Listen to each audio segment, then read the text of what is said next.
हमारे टेररिज्म नहीं है क्या वो? और आधा घंटा पीछे नहीं है, वो आधी सदी भारत से पीछे है।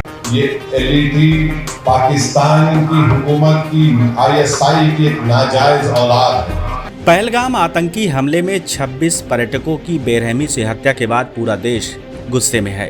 सभी राजनीतिक दलों ने केंद्र सरकार को कार्रवाई के लिए समर्थन देने का ऐलान किया और पाकिस्तान के खिलाफ सख्त कार्रवाई की मांग की है। मणिशंकर अय्यर, सैफुद्दीन सोज और सिद्धार्थ मैया जैसे कांग्रेस के कुछ चुनिंदा राजनेताओं ने विवादित बयान दिए हैं। तेलंगाना के सीएम रेवंत रेड्डी ने पाकिस्तान को 2 टुकड़ों में तोड़ने की वकालत की। इस गर्म माहौल में सबसे अधिक हैरान हैदराबाद के सांसद और AIMIM के प्रमुख असदुद्दीन ओवैसी ने किया।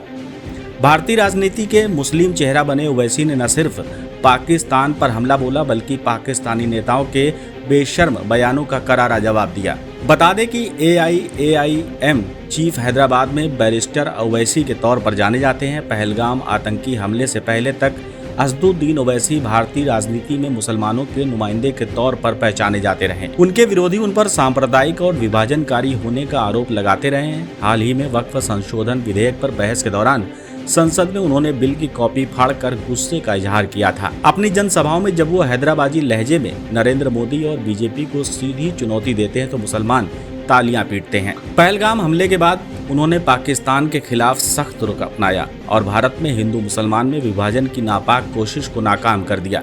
ओवैसी ने राष्ट्रवादी लहजे में जिस तरह अपनी आवाज बुलंद की, उसके सामने कई हिंदू नेता फीके पड़ गए।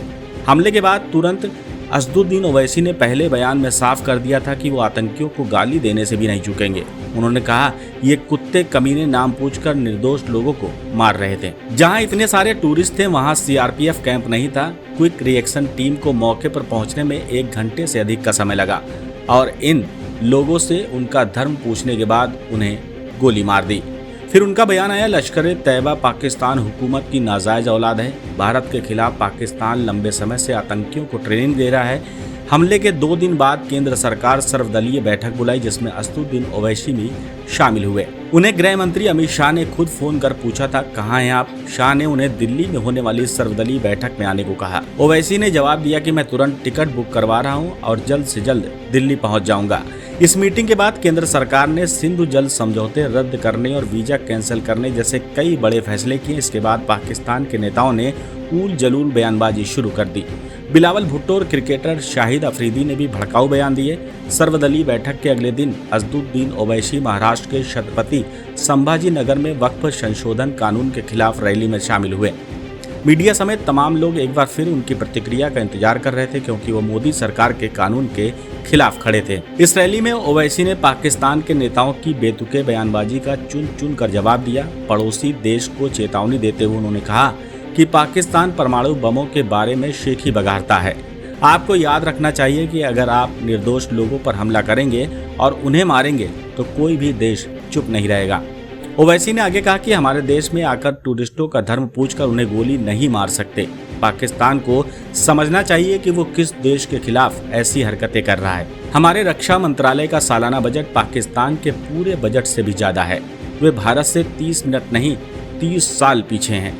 पाकिस्तान को बलूचिस्तान और TTP मुद्दों पर ध्यान देना चाहिए। वे दवाइयां भी नहीं बना सकते। बिलावल भुट्टो जरदारी की दरिया में खून बह जाएगा वाले बयान का ओवैसी ने करारा जवाब दिया। उन्होंने कहा कि बिलावल भुट्टो बेहुदे किस्म की बात कर रहे हैं, उन्हें डिप्लोमेटिक लैंग्वेज नहीं आती। AIAIM सांसद ने कहा कि बचपन की बातें नहीं करना। उनकी मां को उनके घरेलू आतंकवादियों ने मार डाला। असदुद्दीन ओवैसी के तेवर देखकर ये सवाल उठ रहे हैं कि आखिर बीजेपी के घनघोर विरोधी होकर वो सरकार के साथ क्यों खड़े हैं। इस तथ्य के पीछे एक लंबा इतिहास है। मुसलमानों का पार्टी AIAIM के मुखिया होने के बाद भी ओवैसी ने द्विराष्ट्र सिद्धांत को खारिज कर दिया। उन्होंने भारतीय मुसलमानों को पाकिस्तान की पहचान से दूर रखने की कोशिश की। 2023 में मुंबई के एक भाषण में ओवैसी ने तत्कालीन पाकिस्तानी प्रधानमंत्री इमरान खान को आड़े हाथों लिया था। उन्होंने कहा था कि पाकिस्तान को भारतीय मुसलमानों के बारे में चिंता नहीं करनी चाहिए क्योंकि वे 1947 में मोहम्मद अली जिन्ना के प्रस्ताव को ठुकराकर अपनी मर्जी से यहाँ हैं। वो पाकिस्तान और आतंकियों के लिए ख्वारिश से भी बदतर ISIS के उत्तराधिकारी जैश शैतान और लश्कर शैतान जैसे शब्द का इस्तेमाल भी खुलकर कर चुके हैं। ऐसी भाषा बोलने में कई दलों के हिंदू नेता दशकों से हिचक रहे हैं।